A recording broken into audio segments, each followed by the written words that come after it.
Hello again everyone, so today I'm going to be reviewing Red Red Road by Moira, and as always I'll start by reading the back of the book and inside the French flap. I ain't afeard of nothing. When Saba's brother is stolen, red rage fills her soul. She races across the cruel dustlands to find him. Saba can trust no one, even the boy who saves her life. She must silence her heart to survive. Blood will spill. The dustlands beyond the remote Silver Lake are ruined and lawless. Saba, born and raised there, has hardly ever seen a traveller pass, until the day black-robed riders arrive in search of her brother. They have been waiting to take him all his life. Lou is gone, and with him half of Saba's soul. She must find her twin, and nothing but death itself will stop her.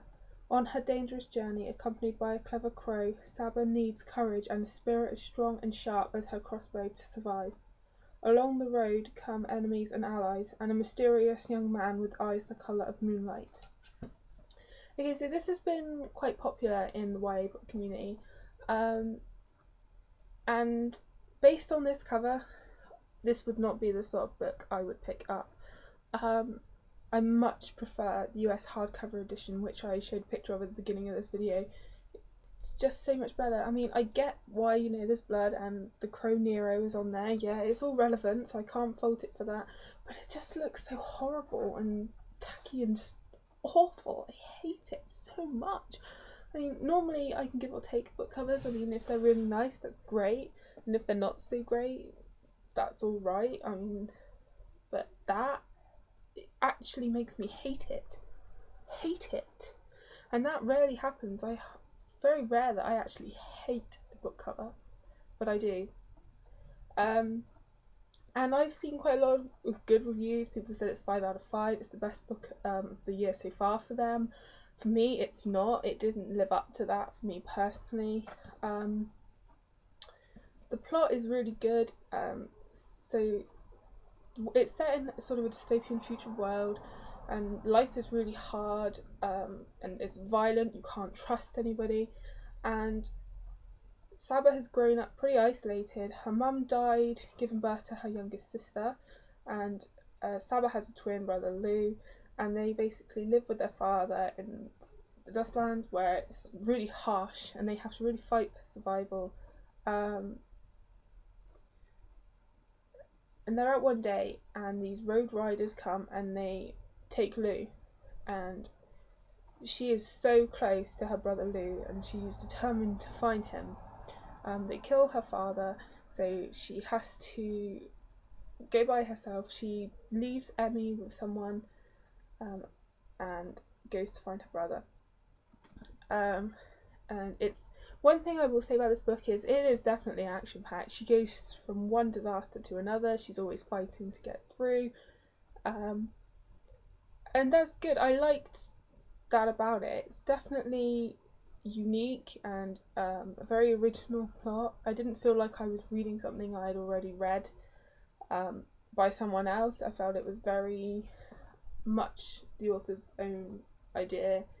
I even liked how it was written. It's written very differently. It's written how you would speak, like these characters would speak. She uses socialite and dialect throughout this whole book, and there are no speech marks, and that made it interesting to read. Basically, she writes how, and that's how it is through the whole book. But it took me so long to get into this book, and I never felt like I couldn't put it down. If I put it down, I didn't feel the need to pick it up again really soon. It was just, oh yeah, I'll carry on reading that now. I was never pulled to this book, which was a big disappointment. I think what made it hard for me to like this book was Saba, the main female character.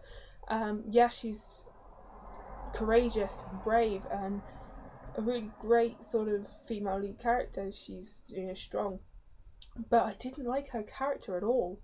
I found how she treated her younger sister, Emmy. Emmy's only 9 years old, and Saba resents her because she blames her for her mum's death, which is understandable, wrong but understandable. And she's just so horrible to her all the time. But with Lou Lou is wonderful in her eyes. He can do no wrong. And I know that he's her twin, so there's a special bond there, but her commitment to him just bugged me. And that's probably another thing that got to me, actually, is that we hear how wonderful Lou is, how brilliant, how he's light and wonderful and the other part of her soul, but we don't see that much of him. He gets taken at the beginning and then we see him towards the end, but we never really hear from him, and so you go through this whole book watching her do everything she can to get her brother back, and yet we actually don't know all that much about him apart from her biased view of him. And I'm like, I'm sick of hearing about how wonderful Lou is. I want to see about him and judge him for myself, and that just wasn't happening, and it just grated on me so much. I know this is the first book in the new series. I'm not at the moment 100% sure I'm gonna read the next book. I mean, it could get better. I'm just not sure, because that was a major bugging point for me. I mean, of course, now in the second book you are going to see much more of Lou, so that I'm really not sure if I'm going to take it forward. I'm going to have to think about that when it comes out.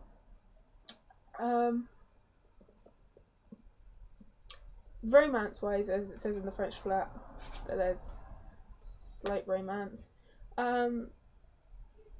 It was a good romance, I suppose.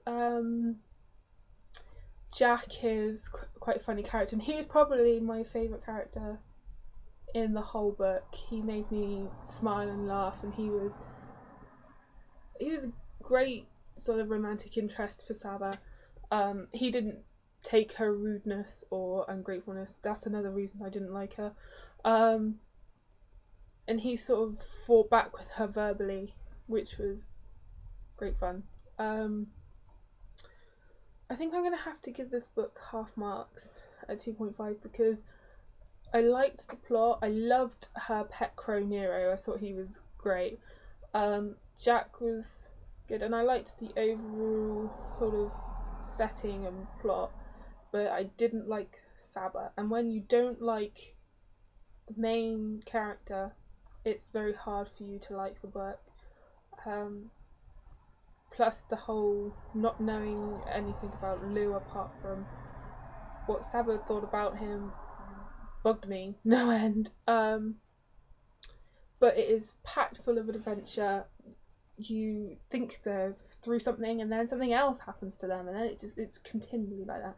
So even though this book may not have been completely for me, I would definitely recommend this for fans of dystopian books and action-packed books. The romance element isn't the majority of the book. It's important, but it's not the main focus of the book. And I know that some people don't like at the moment that the romance in YA is the focal point of, like, I haven't read it yet, but Hereafter apparently is focused very much on the romance. So if you want something that focuses on something other than romance, and this is great, even though romance is including, and I'm waffling now, but I'm trying to say what I mean. So definitely would recommend them those people, and check it out for the unique writing style, because it's definitely a unique writing style, which makes it different and interesting to read. Another thing that bugged me is like the margins in this book. I know that's not the actual book, but I mean, look at the size of the margin on that. Like, that's like 1.5 inches there, and then half an inch at the side, and that's just, it could have been a much smaller book. That reminds me, it's quite a big book. It took me 6 days to read, not through the size of it, but because I was finding it hard to get into, which that is a sign of how much I'm enjoying the book, is how quickly I can get through it, and this was obviously dragged for me. It's 492 pages, kind of standard size text. So if you've read this book, please let me know what you thought about it. If you're going to check it out, please feel free to comment down below, and happy reading, and thanks for watching.